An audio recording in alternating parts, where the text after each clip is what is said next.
Assalamualaikum warahmatullahi wabarakatuh. Saya Wahyu Desaini dari Sekolah SMA Negeri 15 Maluku Tengah. Di sini saya akan menjelaskan tentang KPK atau disebut dengan Komisi Pemberantasan Korupsi. KPK atau disebut juga Komisi Pemberantasan Korupsi memiliki tujuan, yaitu lembaga negara yang dibentuk dengan tujuan meningkatkan daya guna dan hasil guna terhadap upaya pemberantasan tindak pidana korupsi. Sifat KPK bersifat independen dan bebas dari pengaruh kekuasaan manapun dalam pelaksanaan tugas dan wewenangnya. Dasar hukum komisi ini didirikan berdasarkan kepada Undang-Undang Republik Indonesia Nomor 30 Tahun 2002 mengenai Komisi Pemberantasan Tindak Pidana Korupsi. Selanjutnya tugas KPK yaitu koordinasi dengan instansi yang berwenang melakukan pemberantasan tindak pidana korupsi.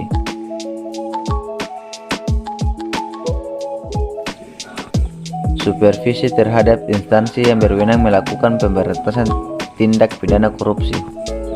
Melakukan penyelidikan, penyidikan, dan penuntutan terhadap tindak pidana korupsi. Melakukan tindakan-tindakan pencegahan tindak pidana korupsi.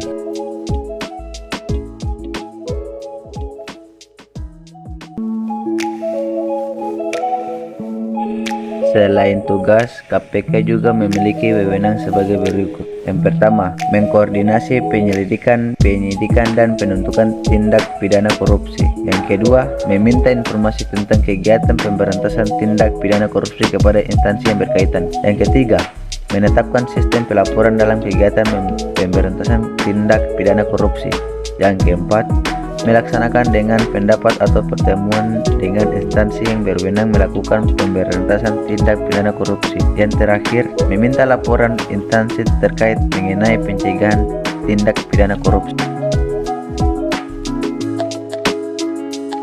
Ini adalah struktur pemimpinan KPK dari 2015 sampai 2019 yang diketuai oleh Agus Raharjo dan Wakil Ketua Basaria Padjaitan, Alexander Marwata, Saud Sitomorang, dan Laode Muhammad Sarif. Berikut adalah pimpinan KPK yang terpilih dari 2019 sampai 2023 yang diketuai oleh Firly Baharui, mempunyai 4 wakil yaitu Alexander Marwata, Lili Pantauli Siregar, Nawawi Pomolango, dan Nurul Gufron.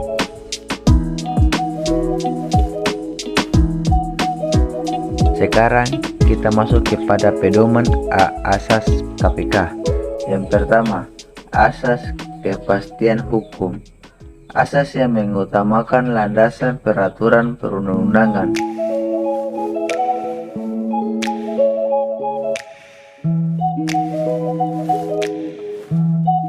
Yang kedua, keterbukaan. Asas yang membuka diri terhadap hak masyarakat untuk memperolehkan informasi. 3. Akuntabilitas. Asas yang menentukan setiap kegiatan dan hasil akhir kegiatan KPK harus dapat bertanggungjawabkan kepada masyarakat. Yang keempat, kepentingan umum. Asas yang mendahulukan kesejahteraan umum. Yang kelima, proporsionalitas. Asas yang mengutamakan keseimbangan antara tugas, wewenang, tanggung jawab, dan kewajiban KPK. Sekian dari saya tentang materi KPK ini. Wassalamualaikum warahmatullahi wabarakatuh.